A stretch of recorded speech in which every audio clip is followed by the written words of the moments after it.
పోయినసారి కంటే ఇది చాలా భిన్నంగా ఉంటుంది. పోయినసారి 3-4 రోజులు లెక్కింపే జరిగింది. బహుశా ఈసారి అది ఉండకపోవచ్చు అని నేను నమ్ముతా ఉన్నాను రఘు. అంటే ఎంత మెజారిటీతో మీరు గెలుస్తారని మీరు అనుకుంటున్నారు? అంటే నేనైతే 1,00,000 ఉంటుండొచ్చు ఈసారి అని అనుకుంటున్నాను రఘు. ఇప్పుడు పోయినసారి పోటీ చేసిన దానికంటే ఈసారి మల్లన్న పరపతి, మల్లన్న యొక్క పలుకుబడి, మల్లన్నకున్న ఇదంతా కూడా పాజిటివ్నెస్ అంతా తగ్గిపోయింది అన్న ఒక చర్చ కొంతమంది తీసుకొస్తున్నారు. అంటే సహజంగా ఏముంటుంది అంటే రఘు, అధికార పక్షంలో ఉన్నప్పుడు, ప్రతిపక్షంలో ఉన్నప్పుడు మనకు స్పేస్ ఎక్కువ ఉంటుంది మాట్లాడడానికి, ఇదంతా ఉంటుంది. ఇప్పుడు మనమందరం కొట్లాడి తెచ్చుకున్న ప్రభుత్వం కదా. ఇప్పుడు కొంతమంది ఏమనుకుంటారంటే రఘు, ప్రతిరోజు ఈపే వాళ్ళు కావాలి కదా మల్లన్నది, ప్రతిరోజు మళ్ళా నా ఆఫీస్ ధ్వంసం కావాలి కదా, ప్రతిరోజు మళ్ళా నా కంప్యూటర్లు వలగాలి కదా, మేము చూసి ఆనందపడాలి కదా అని అనుకుంటారు. ఎవరికి జీవితాలు ఉంటాయి రఘు? నాకు భార్య పిల్లలు ఉంటారు, నాకో కుటుంబం ఉంటుంది, నాకు ప్రజలు ఉంటారు. ప్రతిరోజు వాళ్ళు ఏడవాలని కోరుకోవడము, ప్రతిరోజు ఈయన జైలు ఉండాలని కోరుకోవడం, ఇది కూడా కరెక్ట్ కాదు కదా. నేను పోరాడే వరకు పోరాటం చేసిన, ఆ తర్వాత నేనే చెప్తా ఉన్నా కదా, ఇప్పుడు చెప్తా ఉన్నా, నా పర్ఫార్మెన్స్ మీద రైట్ టు రీకాల్కు నేను సిద్ధము. నేను రైట్ టు రీకాల్కు నేను నా పర్ఫార్మెన్స్ మీద సిద్ధమవుతూ వస్తా ఉన్నా నేను ఇప్పటికి కూడా.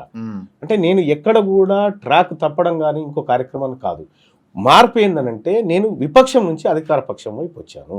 సహజంగానే అధికార పక్షంలో ఉన్నప్పుడు మనకు కొంత స్కోప్ తక్కువ ఉంటుంది. అధికార పక్షంలో ఉన్నప్పుడు అది మీకు తెలియంది కాదు. అంతే తప్ప కానీ తీన్మార్ మల్లన్న ఇప్పటిదాకా ఏమైనా పదవులు అనుభవించిండా, లేకపోతే ఏమైనా కుంభకోణాలు చేసిండా, లేకపోతే ఏమైనా కబ్జాలా ఏం చేసిండని తీన్మార్ మల్లన్న మీద వ్యతిరేకత ఉంటుంది. తీన్మార్ మల్లన్న క్లీన్గా ఉన్నాడు, ఇలా తెల్ల పేపర్ లాగా ఉన్నాడు. కాబట్టి ప్రజలందరూ కూడా ఇప్పుడు అంతేందుకు రఘు, మా గ్రామంలో మాదాపురం అనేటువంటి విలేజ్లో టికెట్ ఇట్లా కాంగ్రెస్ పార్టీ అనౌన్స్ చేస్తే BRS, BJP, CPM, CPI, Congress party అఖిలపక్ష మీటింగ్ పెట్టి జెండాలు పక్కకు పెట్టి ఈసారి మనం తీన్మార్ మల్లన్నకు ఒక్క ఓటు కూడా మిస్ కావద్దు మన ఊర్లో అని చెప్పి తీర్మానం చేసుకున్నాం. ఎన్ని ఓట్లున్నాయి మీ ఊర్లో? మా ఊర్లో పట్టభద్రులు దాదాపు 300 పైచిలుకుంటారు. 200-300 పైచిలుకుంటారు. వాళ్ళంతా తీర్మానం చేసుకొని ఒక్క ఓటు కూడా పోవడానికి వీల్లేదు అని చెప్పి తీర్మానం చేసుకున్నారు.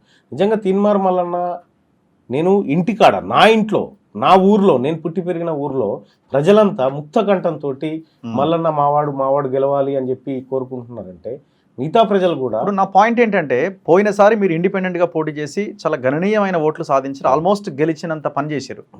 ఒకవేళ ఈసారి ఇండిపెండెంట్గా పోటీ చేస్తుంటే మల్లన్నకు అంత క్రేజ్, అంత ఇది ఉండేదా? సరే సిచ్యువేషన్స్ ఇవన్నీ పనిచేస్తాయి అనుకోండి, ఆఫ్ కోర్స్. ఒకటి రఘు, తీన్మార్ మల్లన్న వాతావరణాన్ని మార్చదలుచుకుంటే నేను ఈజీగా మారుస్తాను.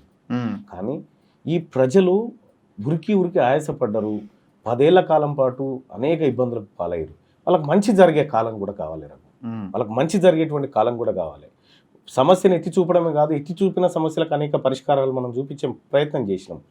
అందులో భాగస్వామ్యం కావాలనుకుంటున్నాం. అంతే తప్ప కానీ ఇవాళ ఇండిపెండెంట్గా పోటీ చేసి ఎట్లా పోటీ చేసినా ఇది పట్టభద్రుల ఎమ్మెల్సీ ఎన్నిక తెలియంది కాదు. పట్టభద్రుల కోసం, నిరుద్యోగుల కోసం ఆ రోజు ఎంత నిబద్ధతతో ఉన్నామో ఈ రోజు కూడా అంతే నిబద్ధతతో ఉన్నాం.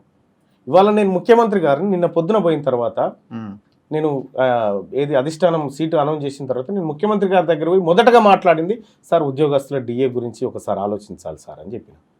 ఎస్ తప్పకుండా మల్లన్న అని చెప్పిన మాట.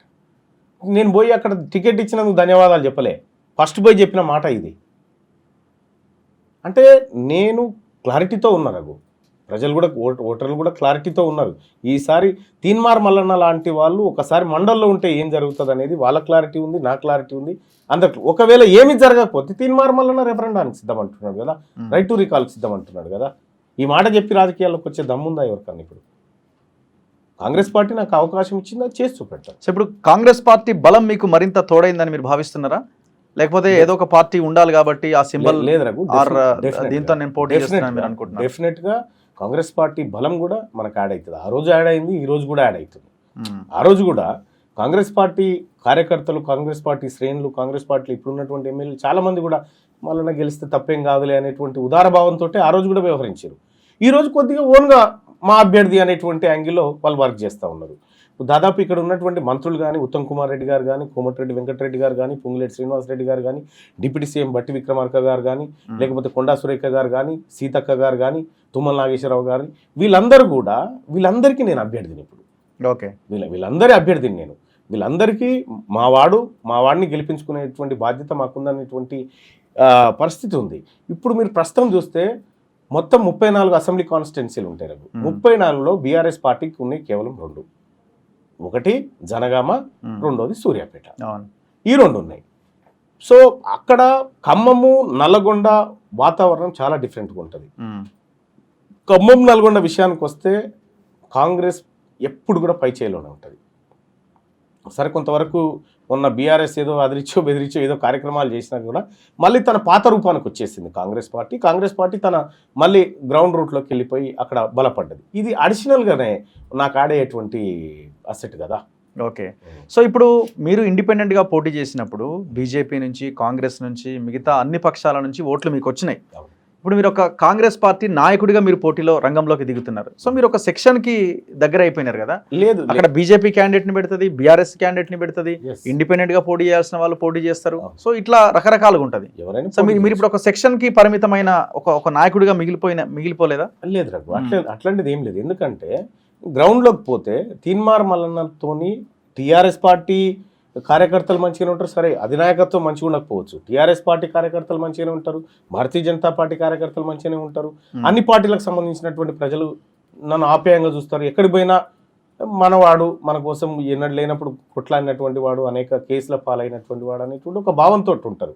ఇదంతా అడిషనల్గా కాంగ్రెస్ పార్టీ అభ్యర్థిగా ఉన్నప్పటికీ నేను ప్రజలందరి వాడుగా చూస్తూ ఉంటారు ప్రజలు. కాబట్టి ఇదంతా ఒక అడిషనల్ ఫోర్సెస్గా యాడ్ అవుతూ ఉన్నాయి.